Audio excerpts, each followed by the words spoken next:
Plus de 500 randonneurs et leurs guides sont bloqués lundi au Mont Rinjani, un site touristique populaire sur l'île de Lombok en Indonésie, au lendemain d'un puissant séisme meurtrier, ont indiqué les autorités locales.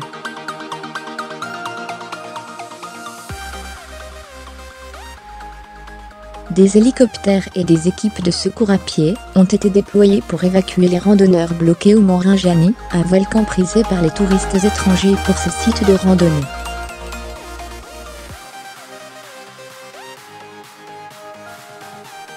Il y a toujours 560 personnes bloquées à la suite de glissements de terrain consécutifs et au tremblement de terre de magnitude 6,4 qui a frappé l'île dimanche, a déclaré le directeur du parc national de Rinjani, Sudiono, qui n'a qu'un patronyme, comme nombre d'Indonésiens.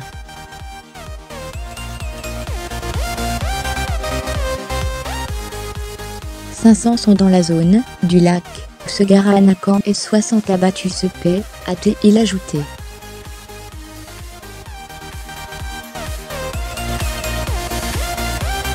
Selon le plan d'évacuation des autorités, les opérations de secours devraient durer au moins jusqu'à mardi.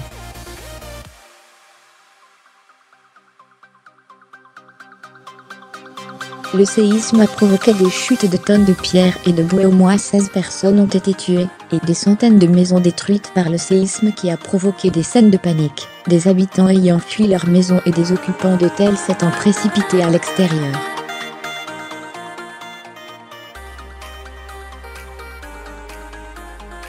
Le Mont Rinjani, qui culmine à 3,726 mètres d'altitude, est le deuxième volcan d'Indonésie, et il est très prisé pour ses sites de randonnée et magnifiques vues au sommet.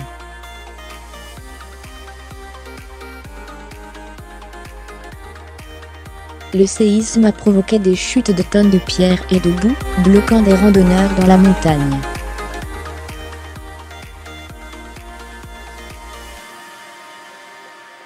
Les sentiers du Mont Rinjani avaient été fermés après le séisme par crainte de nouveaux glissements de terrain.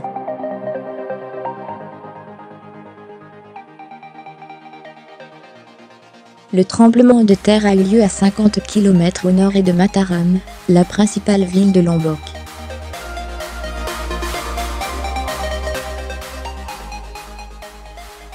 Cette île se trouve à une centaine de kilomètres à l'est de l'île de Bali, elle aussi très touristique.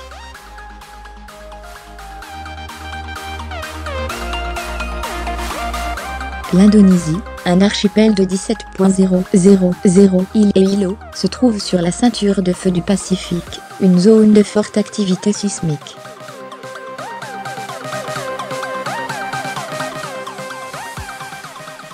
Ce pays est frappé par de nombreux séismes, mais la plupart ne sont pas dangereux.